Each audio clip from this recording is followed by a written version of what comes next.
സാഹിത്യം പിടിച്ചോളി, കുറച്ച് ഡിസ്റ്റൻസ് അല്ല. തികച്ചും സൗഹൃദമായിട്ടുള്ളൊരു സന്ദർശനമാണ്. പലപ്പോഴും മലപ്പുറത്ത് വരുന്ന ഘട്ടങ്ങളിലൊക്കെ ഈ കുടപ്പനയ്ക്കൽ വസതിയിൽ ബഹുമാനപ്പെട്ട തങ്ങൾ അവർകളെയും കുടുംബാംഗങ്ങളെയും ഒക്കെ സന്ദർശിക്കാറുണ്ട്. ഇപ്രാവശ്യവും തികച്ചും സൗഹൃദപരമായിട്ടുള്ളൊരു സന്ദർശനമാണ്. സ്വാഭാവികമായും സൗഹൃദ സന്ദർശനമാണെങ്കിലും സമകാലികമായിട്ടുള്ള രാഷ്ട്രീയ പ്രശ്നങ്ങളെ സംബന്ധിച്ചും സാമൂഹ്യ പ്രശ്നങ്ങളെ സംബന്ധിച്ചുമൊക്കെ ആശയവിനിമയം നടത്താറുണ്ട്. ആ നിലയിലുള്ള ആശയവിനിമയം എന്നതിനപ്പുറത്ത് രാഷ്ട്രീയമായ പ്രത്യേക പ്രാധാന്യമോ ഗൗരവതരമായിട്ടുള്ള വിഷയങ്ങളോ ഒന്നുമില്ല. സ്വാഭാവികമായും നിങ്ങൾക്കെല്ലാവർക്കും അറിയുന്നത് പോലെ കേരളത്തിൻ്റെ രാഷ്ട്രീയ സംഭവവികാസങ്ങൾ, അതിൽ തന്നെ നമുക്കറിയാം 18ാം ലോക്സഭാ തെരഞ്ഞെടുപ്പിന് ശേഷം കേരളത്തിൻ്റെ പൊളിറ്റിക്കൽ നറേറ്റീവ് CPM മാറ്റിയെടുക്കാൻ വേണ്ടിയിട്ടുള്ള ബോധപൂർവമായ പരിശ്രമം നടത്തിക്കൊണ്ടിരിക്കുകയാണ്. 18ാം ലോക്സഭാ തെരഞ്ഞെടുപ്പിൽ ന്യൂനപക്ഷ സമൂഹത്തിൻ്റെ അപ്പോസ്തലന്മാരായി വലിയ തോതിലുള്ള അപ്പീസ്മെൻ്റ് നടത്തി ലോക്സഭാ തെരഞ്ഞെടുപ്പിന് ശേഷമുള്ള അവരുടെ പൊളിറ്റിക്കൽ നറേറ്റീവ് ഭൂരിപക്ഷ വർഗീയതയെ പ്രീണിപ്പിക്കുക എന്ന ഒരു പൊളിറ്റിക്കൽ നറേറ്റീവിലേക്കാണിപ്പോൾ CPM പോയിക്കൊണ്ടിരിക്കുന്നത്. അതിൻ്റെ ഭാഗമായി തന്നെയാണ് ഉണ്ടായിക്കൊണ്ടിരിക്കുന്ന ഏറ്റവും ഒടുവിലത്തെ പൊളിറ്റിക്കൽ ഡെവലപ്മെൻറ്റ്സ് ഓരോന്നും പരിശോധിച്ചാൽ ഭൂരിപക്ഷ വർഗീയതയെ പ്രീണിപ്പിച്ചുകൊണ്ട് അധികാരത്തിൽ തുടർന്ന് അധികാരം നിലനിർത്താൻ വേണ്ടിയിട്ടുള്ള നീക്കത്തിൻ്റെ ഭാഗം തന്നെയാണ്. ഏറ്റവും ഒടുവിൽ ഒരു പ്രസക്തവുമല്ലാത്തൊരു വിഷയത്തെ സംബന്ധിച്ച് P. ജയരാജൻ നടത്തിയിട്ടുള്ള പ്രതികരണം മാത്രം പരിശോധിച്ചാൽ കേരളത്തിലിപ്പോൾ അത്ര സജീവമായിട്ടുള്ളൊരു ചർച്ചാ വിഷയം പോലും അല്ലാത്തതാണ് IS-മായി ബന്ധപ്പെട്ട വിഷയം. അങ്ങനെയുള്ള ആക്ഷേപങ്ങൾ പോലും ഉണ്ടാകാതിരിക്കുന്ന ഒരു പ്രത്യേക ഘട്ടത്തിൽ P. ജയരാജനെ പോലെയുള്ള CPM-ൻ്റെ പൊളിറ്റിക്കൽ സ്ട്രാറ്റജിസ്റ്റ് എന്ന് വിശേഷിപ്പിക്കാൻ കഴിയുന്നൊരു നേതാവ് കേരളത്തിൽ നിന്ന് IS-ൻ്റെ റിക്രൂട്ട്മെൻറ്റ് നടത്തിയിട്ടുണ്ട് എന്നൊരു പ്രസ്താവന ഇപ്പോൾ നടത്തിയതിൻ്റെ പശ്ചാത്തലം എന്ത് എന്ന് വിശദീകരിക്കാൻ ബാധ്യത CPM-നുണ്ട്. അപ്പോൾ വർഗീയമായ ധ്രുവീകരണം കേരളത്തിൽ വളർത്തിക്കൊണ്ടുവരാനുള്ള ബോധപൂർവമായ ഉദ്ദേശത്തിൻ്റെ ഭാഗമായിട്ട് മാത്രമേ അതിനെ വിലയിരുത്താൻ കഴിയും. രണ്ടാമത്തെ പ്രശ്നം, ഇത് അങ്ങനെ IS റിക്രൂട്ട്മെൻറ്റ് കേരളത്തിൽ നടന്നിട്ടുണ്ടെങ്കിൽ കഴിഞ്ഞ 9 വർഷക്കാലമായി അല്ലെങ്കിൽ 8.25 വർഷക്കാലമായി കേരളം ഭരിക്കുന്നത് CPM-ൻ്റെ നേതൃത്വത്തിലുള്ള ഗവൺമെൻറ്റാണ്. മുഖ്യമന്ത്രിയാണ് ആഭ്യന്തര വകുപ്പ് കൈകാര്യം ചെയ്യുന്നത്. എന്തുകൊണ്ട് ഇത് കണ്ടെത്തി ഉചിതമായ നടപടികൾ സ്വീകരിക്കാൻ ഗവൺമെൻറ് കഴിഞ്ഞില്ല എന്നുള്ളതും ഒരു പ്രസക്തമായിട്ടുള്ള പ്രശ്നമല്ലേ? ഇപ്പോൾ ഇരുതല മൂർച്ചയുള്ള നിലയിലാണ് CPM നേതാക്കളുടെ പല പ്രതികരണങ്ങളും പ്രസ്താവനകളും ഇപ്പോൾ നാട്ടിൽ വന്നുകൊണ്ടിരിക്കുന്നത്. ഇത് ഞങ്ങൾ മനസ്സിലാക്കുന്നത് ഞാൻ നേരത്തെ സൂചിപ്പിച്ച അതേ വാക്ക് തന്നെ ആവർത്തിക്കാൻ ആഗ്രഹിക്കുന്നു. തെരഞ്ഞെടുപ്പിന് മുമ്പുണ്ടായിരുന്ന രാഷ്ട്രീയ നയത്തിൽ നിന്ന് ഘടനാപരമായ മാറ്റം വരുത്തിക്കൊണ്ട് ഭൂരിപക്ഷ വർഗീയതയുടെ പിൻബലത്തോടുകൂടി അധികാരം നിലനിർത്തുന്നതിന് വേണ്ടിയിട്ടുള്ള പുതിയ നീക്കമാണ് ഇപ്പോൾ CPM പല രൂപത്തിൽ പല തലത്തിൽ നടത്തിക്കൊണ്ടിരിക്കുന്നത്. ഒരുപക്ഷെ അതിനെതിരായിട്ടുള്ള പ്രതികരണങ്ങളായിരിക്കാം CPM-നുള്ളിൽ തന്നെയുള്ള പൊട്ടിത്തെറികൾ മനസ്സിലാക്കിയ, പ്രത്യേകിച്ചും മലബാർ മേഖലയിൽ ഉണ്ടായിക്കൊണ്ടിരിക്കുന്ന പല നേതാക്കളുടെയും പ്രതികരണങ്ങൾ പരിശോധിച്ചാൽ ആ ഭൂരിപക്ഷ വർഗീയതയെ പ്രീണിപ്പിക്കുന്നതിന് വേണ്ടി CPM നടത്തിയ നീക്കങ്ങളാണ് ഇപ്പോൾ എക്സ്പോസ്ഡ് ആയിക്കൊണ്ടിരിക്കുന്നത്. അപ്പോൾ അത്തരമൊരു സാഹചര്യത്തിൽ ഐക്യജനാധിപത്യ മുന്നണിയെ സംബന്ധിച്ചിടത്തോളം ബഹുമാനപ്പെട്ട തങ്ങളവർകൾ ഉൾപ്പെടെ കുഞ്ഞാലിക്കുട്ടി സാഹിബ് ഉൾപ്പെടെ വളരെ പരിണതപ്രജ്ഞരായിട്ടുള്ള മതേതര രാഷ്ട്രീയ പാരമ്പര്യം എക്കാലവും ഉയർത്തിപ്പിടിച്ചിട്ടുള്ള ഇന്ത്യൻ യൂണിയൻ മുസ്ലിം ലീഗ് അടക്കം RSP ഉൾപ്പെടെ കോൺഗ്രസിൻ്റെ നേതൃത്വത്തിൽ ഐക്യജനാധിപത്യ മുന്നണി ഈ രാഷ്ട്രീയ സംഭവവികാസങ്ങളെ സൂക്ഷ്മമായി വിലയിരുത്തി വളരെ പക്വമായിട്ടുള്ള മതേതര ജനാധിപത്യ നിലപാട് സ്വീകരിച്ച് കെട്ടുറപ്പോടുകൂടി മുന്നോട്ട് പോകും. ഒരു സംശയവും വേണ്ട, വരുന്ന നിയമസഭാ തെരഞ്ഞെടുപ്പിൽ 100-ൽ കുറയാത്ത സീറ്റിൽ കേരളത്തിൽ UDF അധികാരത്തിൽ വരും. അതിനെ പ്രതിരോധിക്കാൻ വേണ്ടിയിട്ടുള്ള ബോധപൂർവമായ CPM-ൻ്റെ തന്ത്രപരമായ നീക്കങ്ങളാണ്. തരാതരം പോലെ ന്യൂനപക്ഷ വർഗീയതയെ പ്രീണിപ്പിക്കുക എന്ന തന്ത്രമാണ് CPM എക്കാലവും സ്വീകരിച്ചിട്ടുള്ളത്.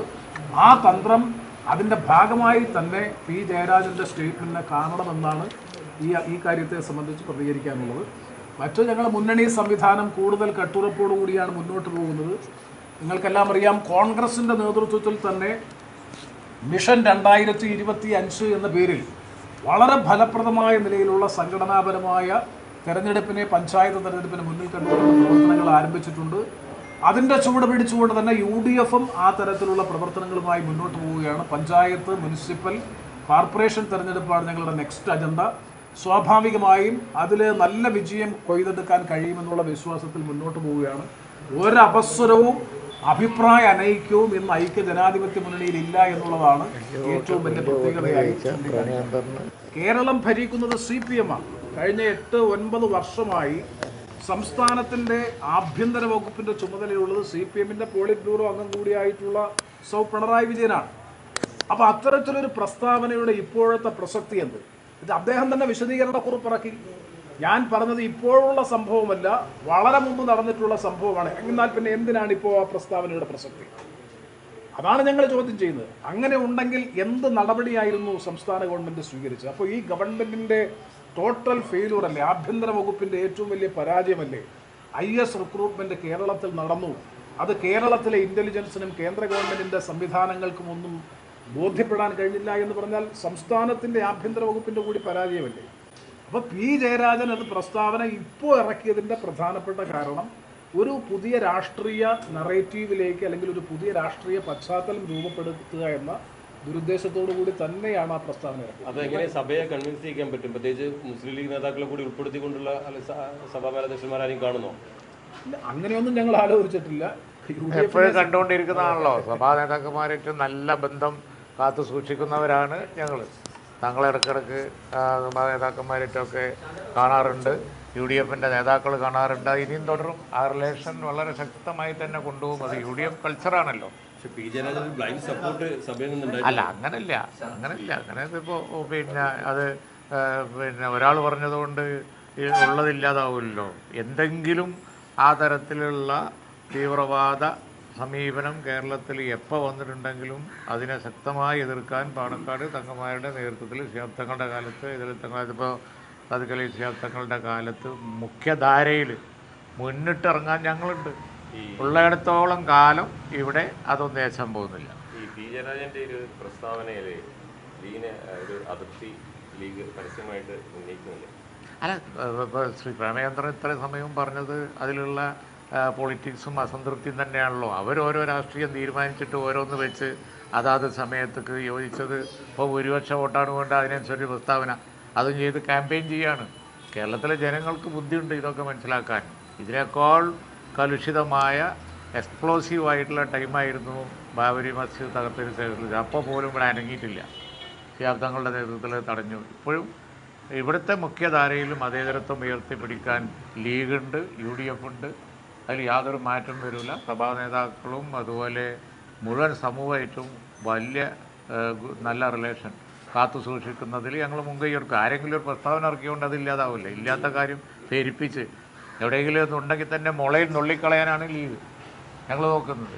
എന്തെങ്കിലും ഒരു തീവ്രവാദം, ന്യൂനപക്ഷങ്ങൾക്കിടയിൽ തീവ്രവാദ സമീപനം വന്നിട്ടുണ്ടെങ്കിൽ അതിനെ നഖശിഖാന്ത് എതിർത്ത് അപ്പം തന്നെ ഇല്ലാതാക്കുന്ന സമീപനമാണ്. അത് ഇനിയും തുടരും. IS എന്ന് പറയുന്നത് തന്നെ ആഗോള തലത്തിൽ തന്നെ അത് ഇല്ലാതായിക്കൊണ്ടിരിക്കുകയാണ്.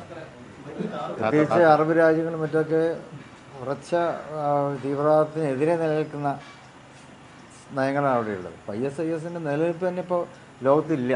അപ്പം അങ്ങനത്തെ ഒരു സാഹചര്യത്തിൽ വീണ്ടും ഉറക്കപ്പെട്ടിട്ടുണ്ട് എന്ന് പറയുന്നത് അതിൻ്റെ പിന്നിലുള്ള രാഷ്ട്രീയം എന്താണെന്ന് മനസ്സിലാക്കാൻ നമുക്ക് പറ്റും. പക്ഷേ കേരളത്തിലൊന്നും അത് മുതലാകാൻ പോകുന്നില്ല. കേരളത്തിലെ ജനങ്ങളൊക്കെ വ്യക്തമായി മനസ്സിലാക്കാൻ പറ്റും. അതേതരത്തിൽ ജനാധിപത്യ മൂല്യങ്ങൾ വിശ്വസിക്കുന്നവരാണ് കേരളത്തിലെ ഭൂരിപക്ഷം സമൂഹം. കഴിഞ്ഞ ഈ തെരഞ്ഞെടുപ്പിൽ നമ്മൾ തെളിയിച്ചു കൊടുത്തിട്ടുള്ളതുമാണ്. അപ്പോൾ അത് ഞങ്ങൾ ഈ തെരഞ്ഞെടുപ്പിൽ LDFനെ സഹായിച്ചത് ഈ മുസ്ലിം പ്രീണനമാണ് എന്നുള്ളത് അവരുടെ പാർട്ടി തന്നെ അല്ലെങ്കിൽ ലെഫ്റ്റ് തന്നെ ചർച്ച ചെയ്ത കാര്യമാണ്. അതിൽ നിന്ന് മോചനം നേടാനുള്ള ഒരു കുറുക്കോഴിയായിട്ടാണ് അപ്പോൾ നേരത്തെ പ്രേമേന്ദ്രൻ പറഞ്ഞതുപോലെ ഇത് ഉപയോഗിക്കുന്നത്. അങ്ങനെ ഇത് ഉപയോഗിക്കാമോ? അതെ, നഷ്ടപ്പെട്ട വോട്ടുകൾ വീണ്ടെടുക്കാൻ എന്താണോ ഇനി വല്ല പിടിവള്ളിയും കിട്ടുമോ എന്നവർ അന്വേഷിച്ചുകൊണ്ടിരിക്കുകയാണ്. അപ്പോൾ അതിപ്പോൾ ISന് പിടിവള്ളി പിടിച്ചു നോക്കുകയാണ്. പക്ഷെ അതൊന്നും ഇവിടെ നടപ്പാൻ പോകുന്നില്ല, ഏശാൻ പോകുന്നില്ല. തീർച്ചയായിട്ടും ഒരു കണക്കുകളുടെ അടിസ്ഥാനത്തിൽ ആർക്കും തെളിയിക്കാൻ പറ്റിയിട്ടില്ല. വെറുതെ പിന്നെ പ്രസ്ഥാനം നടക്കാന്നല്ലാതെ ഒറ്റപ്പെട്ടുണ്ടായിരിക്കാം. പക്ഷെ അതിന് ജനറലൈസ് ചെയ്തുകൊണ്ട് ഒരു സമുദായം മുഴുവനും ISൻ്റെ പിന്നിലാണ് എന്നൊക്കെ പറയുന്നത് അത് ഒരിക്കലും തന്നെ ഒരു പുരോഗമന രാഷ്ട്രീയ പ്രസ്ഥാനത്തെ സംബന്ധിച്ചിടത്തോളം ഒരിക്കലും അവരുടെ നിലപാടുകൾക്ക് യോജിക്കുന്നതല്ല. മറ്റൊരു കാര്യം, ഒരു രാജ്യം ഒരു തെരഞ്ഞെടുപ്പ് എന്നുള്ള ഇതിൽ BJP-യുടെ ഒരു ക്യാമ്പയിൻ ആയിരുന്നു. അതിൽ എല്ലാ പാർട്ടികളോടും അഭിപ്രായം ചോദിച്ചിരുന്നു. മുസ്ലിം ലീഗും അതുപോലെ തന്നെ RSP ഉൾപ്പെടെ അതിൽ മറുപടി പറഞ്ഞിട്ടില്ല എന്നുള്ള വിവരമാണ് പുറത്തു വരുന്നത്. ഇല്ല, ഞാൻ മനസ്സിലാക്കുന്നത് ശരിയെങ്കിൽ ഇന്ത്യൻ യൂണിയൻ മുസ്ലിം ലീഗും അതുപോലെ മറ്റ് RSP അടക്കമുള്ള കക്ഷികളൊക്കെ തന്നെ ഇലക്ഷൻ കമ്മീഷന് മുമ്പാകെയും ലോ കമ്മീഷന് മുമ്പാകെയും ഒക്കെ തന്നെ ഇതുമായി ബന്ധപ്പെട്ട നിലപാടുകൾ വ്യക്തമാക്കിയിട്ടുണ്ട്. എന്നാൽ രാംനാഥ് കോവിന്ദ് അധ്യക്ഷനായിട്ടുള്ള വൺ നേഷൻ വൺ ഇലക്ഷനുമായി ബന്ധപ്പെട്ട ആ കാര്യത്തെ സംബന്ധിച്ച് കൊടുത്തിട്ടില്ല എന്നുള്ളത് ശരിയാണ്. ഇത് പൂർണ്ണമായും പൊളിറ്റിക്കലി ഡോമിനേറ്റഡ് ആയിട്ടുള്ളൊരു സമിതിയാണ് കേന്ദ്ര ഗവൺമെൻറ് നിയോഗിച്ചത്. ഇത്രയും പെട്ടെന്ന് ഇത്തരത്തിലൊരു റിപ്പോർട്ട് സബ്മിറ്റ് ചെയ്യാൻ എങ്ങനെ ആ കമ്മിറ്റി കഴിയുന്നു എന്നുള്ളതാണ് ഏറ്റവും വളരെ തികച്ചും ഒരു പ്രഹസനാത്മകമായ നിലയിൽ ഒരു കമ്മീഷൻ നിയോഗിക്കുക, ആ കമ്മീഷൻ പെട്ടെന്ന് തട്ടിക്കൂട്ടി ഒരു റിപ്പോർട്ട് ഉണ്ടാക്കുക, അത് ഒരു ചർച്ച പോലും കൂടാതെ സമയം കൊടുത്തില്ല. അതെ, രാംനാഥ് കോവിന്ദ് കമ്മീഷനുമായി ബന്ധപ്പെട്ട കാര്യങ്ങളെ സംബന്ധിച്ച് ഒരു ആൾ പാർട്ടി മീറ്റിംഗ് വിളിച്ചുകൂട്ടി അതിൻ്റെ വിശദാംശങ്ങൾ ചർച്ച ചെയ്യുക പോലും കൂടാതെ ഏകപക്ഷീയമായി എങ്ങനെയാണ് ഗവൺമെൻറ് എന്ന് പറഞ്ഞ രാജ്യത്തെ മുഴുവൻ ജനങ്ങളെയും പ്രതിനിധീകരിക്കുന്നതാണ് ഗവൺമെൻറ്, എങ്ങനെയാണ് കേന്ദ്ര മന്ത്രിസഭാ യോഗം ഇത് ഇനി കൺസൾട്ടേഷൻ ആകാമെന്നുള്ളതാണ്. കേന്ദ്ര മന്ത്രിസഭാ യോഗം തത്വത്തിൽ അംഗീകരിച്ചു കഴിഞ്ഞു വൺ നേഷൻ വൺ എലക്ഷൻ. ഇനി ചർച്ചയാകാമെന്ന് പറയുന്നത് നടത്തിപ്പിനെ സംബന്ധിച്ചാണ്. അപ്പോൾ വൺ നേഷൻ വൺ എലക്ഷൻ അനിവാര്യമാണോ എന്നതിനെ സംബന്ധിച്ചുള്ള വിശദമായ ചർച്ചയും അതുമായി ബന്ധപ്പെട്ട ആലോചനകളും ഒന്നും നടക്കാതെ ഏകപക്ഷീയമായി അത് മന്ത്രിസഭാ യോഗം അംഗീകരിച്ചതിന് ശേഷം ഇനി അതിൻ്റെ മോഡസ് ഓപ്പറാൻഡിയെ സംബന്ധിച്ചിടത്തോളം എല്ലാ പാർട്ടികളെയും വിശ്വാസത്തിലെടുത്തുകൊണ്ട് ചർച്ച ചെയ്യുന്ന നിലപാടിലേക്ക് വന്നാൽ അതിനോട് സഹകരിക്കാൻ തീർച്ചയായിട്ടും ബുദ്ധിമുട്ടാണ്. ഇതിന് വളരെ വ്യക്തമായ ഒരു രാഷ്ട്രീയ അജണ്ടയുടെ അടിസ്ഥാനത്തിൽ തന്നെയാണ് BJP ഈ നിയമവുമായി മുന്നോട്ട് വരുന്നത്. അതുകൊണ്ട് എല്ലാ പാർട്ടികളും പ്രതിപക്ഷ പാർട്ടികളും ഒക്കെ തന്നെ നിലപാട് വ്യക്തമാക്കിയിട്ടുണ്ട്. ഫെഡറൽ ജനാധിപത്യ സംവിധാനത്തെ ദുർബലപ്പെടുത്തുന്നതാണ്, ഒരു സംശയവും വേണ്ട. കാരണം ഒരു ഫെഡറൽ കോൺസ്റ്റിറ്റ്യൂഷനാണ് ഇന്ത്യയെ സംബന്ധിച്ചിടത്തോളം. സ്റ്റേറ്റുകളുടെ അധികാരം, സ്റ്റേറ്റുകളുടെ അവകാശം, സംസ്ഥാന നിയമസഭയുടെയൊക്കെ അവകാശം, അതിനെയൊക്കെ ദുർബലപ്പെടുത്തി രാജ്യത്ത് BJP ഒരു പ്രസിഡൻഷ്യൽ ജനാധിപത്യ സംവിധാനത്തിലേക്ക് പോകുന്നതിൻ്റെ ഭാഗം കൂടിയാണ് ഈ ഭരണഘടനാപരമായ ഭേദഗതിയിലൂടെ ലക്ഷ്യം വെക്കുന്നത് എന്നാണ് രാഷ്ട്രീയമായി വിലയിരുത്തുമ്പോൾ മനസ്സിലാക്കാൻ കഴിയും. ഇന്നലെ കാർഗെ പറഞ്ഞതുപോലെ ഈ BJP ഗവൺമെൻറ്റിന് ഇത് നടപ്പിലാക്കാൻ കഴിയില്ല. അതാ ഒരു തട്ടിപ്പാണ്. കാരണം ഇപ്പോൾ അറ്റൻഷൻ ഡൈവേർട്ട് ചെയ്യാനുള്ള തട്ടിപ്പാണ് ഈ രാംനാഥ് കമ്മീഷൻ അല്ലെങ്കിൽ കമ്മിറ്റി. അത് സമയം കൊടുത്തില്ല, ആരും വിളിച്ചുമില്ല, ചോദിച്ചുമില്ല. അങ്ങനെ പെട്ടെന്ന് തട്ടിക്കൂട്ടിയ റിപ്പോർട്ട് കൊടുത്ത് കബിനറ്റ് അംഗീകരിച്ച് ഞങ്ങൾ അടുത്ത പാർലമെൻറ്റിൽ വെച്ച് മുന്നോട്ട് പോകും എന്നുള്ള നിലയിലുള്ള ഒരു ആറ്റിറ്റ്യൂഡാണ്. പറയേണ്ടിയോടുത്ത് RSPയും പറഞ്ഞു, ലീഗും പറഞ്ഞു, എല്ലാ കക്ഷികളും പറഞ്ഞു, ലോ കമ്മീഷനും ഇലക്ഷൻ കമ്മീഷനും. ഞങ്ങളുടെ 2 പ്രതിനിധികൾ തന്നെ നിരന്തരം, ലീഗിനെ പറ്റി പറയുമ്പോൾ IUMLൻ്റെ പ്രതികൾ നിരന്തരം ആ മീറ്റിങ്ങിൽ 2 ലീഡേഴ്സിനെ ഞങ്ങൾ പറഞ്ഞയച്ചിട്ടുണ്ട്. ഇവർ ഇത് BJPക്ക് വേണ്ടി ഒരു ഐവാഷിംഗ് നടത്താൻ വേണ്ടിയുള്ള ഒരു ഏർപ്പാടാണ്. അത് ഇന്ത്യയിലെ പ്രധാനപ്പെട്ട ദേശീയ പാർട്ടികളിൽ പലരും ഗൗരവത്തിലെടുത്തിട്ടില്ല. അത് മാത്രമല്ല, അവർ തട്ടിക്കൂട്ടി കൊടുത്ത റിപ്പോർട്ട് ഇവിടെ നടക്കാൻ പോകുന്നില്ല, അത് തട്ടിപ്പാണ് എന്നാണ് കോൺഗ്രസിൻ്റെ ഉൾപ്പെടെ ഞങ്ങളുൾപ്പെടെ എല്ലാവരുടെയും. വളരെ ദോഷമാണ്. ഞങ്ങളിത് ലോ കമ്മീഷനിലും ഇലക്ഷൻ കമ്മീഷനിലും ലീഗ് പ്രതികൾ പങ്കെടുത്ത് പറഞ്ഞത്, holding simultaneous election will tinker with the democracy basic structure of constitution and federal policy of the country. Further, this constitutional and it is unconstitutional and anti-democratic. Unconstitutional and anti-democratic ആണ് എന്നാണ് ലീഗിൻ്റെ അഭിപ്രായം. RSP അതിനെ പറഞ്ഞു. India